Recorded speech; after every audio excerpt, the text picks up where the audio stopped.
In today's episode of Release Radar, we're going to take a look at the Samsung Galaxy Note 9 and see if it's still worth it in 2021. Let's get into it.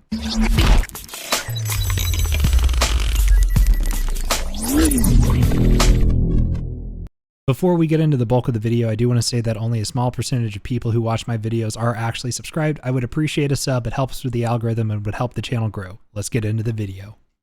So this phone's been my daily driver since about late 2018, and I have absolutely loved using it over the past few years. I think it really does honestly hold up comparatively to other high-end smartphones, and while I am about to upgrade to an iPhone 13 Pro Max, I did want to make a video about my Note 9 before I get rid of it. And I'm not getting rid of it because I'm having bad experiences with it. I'm just getting rid of it because I have an upgrade. So let's start about talking about the price. On Amazon, you can get a refurbished 128GB Note 9 for only $248. And if you want to get it new, it's only about $498.98. In terms of specs, this phone has a Super AMOLED HDR10 6.4-inch display. It has an 83.4% screen-to-body ratio and a resolution of 1440 by 2960 pixels with a pixel per inch density of 516. The phone is using Android 8.1, or better known as Android Oreo, and is upgradable all the way up to Android 10. The phone has a Qualcomm Snapdragon 845 10nm chip, and the GPU is a Mali G72 MP18-EMEA. The phone can be configured with up to 128GB of internal storage and 6GB of RAM,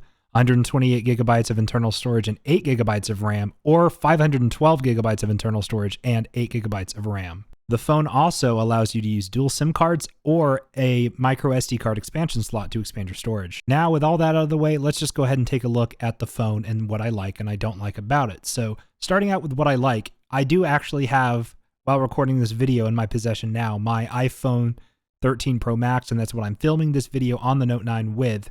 And the camera on the Note 9, obviously it's not as good as an iPhone 13, but it's actually not horrible. So I'm going to have on the screen here some pictures I've taken with that phone during the time that I've had it, and some of these pictures actually look pretty good. Next, I just want to talk about the snappiness of the UI. Now, I know the iPhone 13 Pro Max that I just picked up has a 120Hz refresh rate, and the Note 9 does not. However, that is not a downside. 60Hz, I think, is plenty on a phone. It is nice having more than that on my new phone, but having this phone, it's not going to be slow. Even though it came out a couple years ago and it's an Android, that doesn't automatically mean it's a bad, slow phone. This phone actually holds up pretty well compared to my 13 Pro Max in terms of speed, swapping through apps, multitasking, having multiple apps open at once. This phone doesn't really slow down that much. Something I really like about the Note 9 compared to my 13 Pro Max is that the screen does not have a notch or a camera bump on it. The screen is uninterrupted, which means watching movies and YouTube videos on this thing is amazing. So here's a video that I recorded on this channel of a RTX 3090 benchmark, and this is what the viewing experience is like on the Note 9. I think it's amazing. Machete here.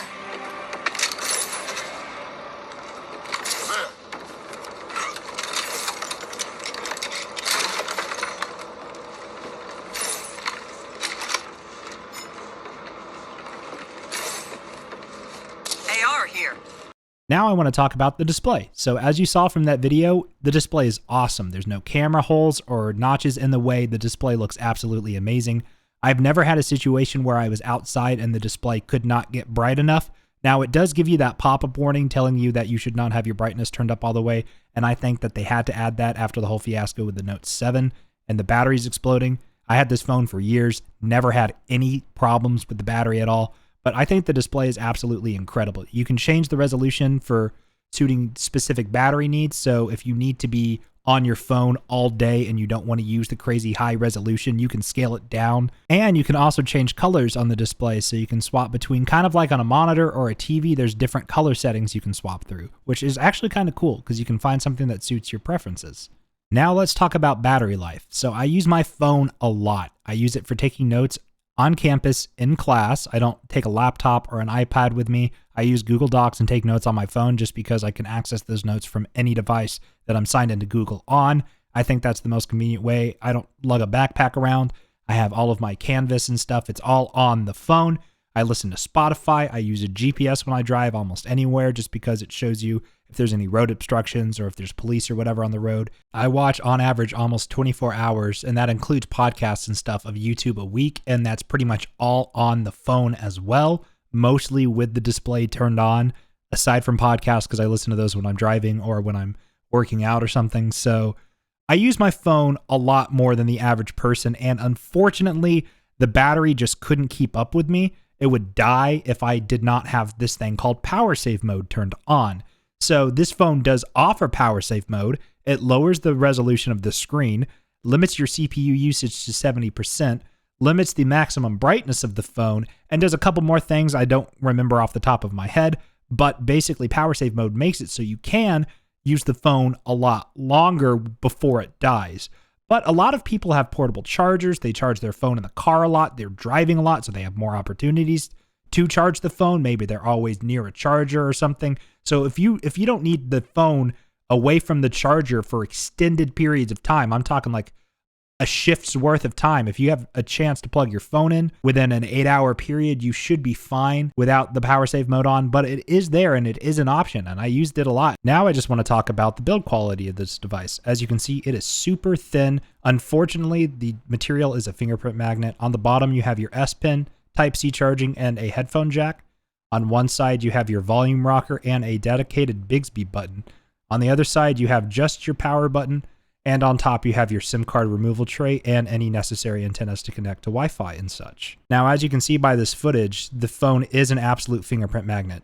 I did wipe it down before recording this video, but you can't even tell. Now, this video wasn't meant to be super long and drawn out, and it wasn't supposed to be an in-depth review of the Note 9 because you can find plenty of those videos on YouTube already.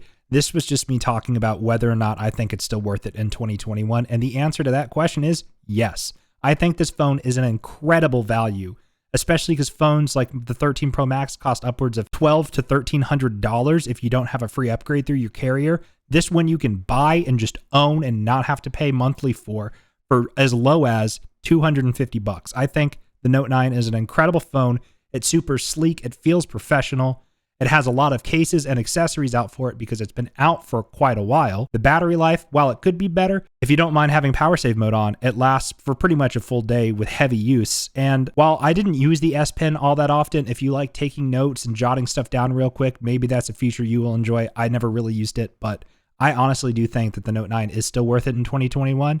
I think it holds up pretty well against Android's newer devices, like the Note 21 Ultra 5G, like the S21 or whatever. I think that the Note 9 is an incredible value, and I honestly think it's worth picking up. So thanks for watching this short video about the Note 9. If you're looking at getting it, let me know in the comments below. If you have any questions, also let me know in the comments below. I've had this phone for, as I said, about 3 years, so I will know pretty much everything there is about using it for extended periods of time.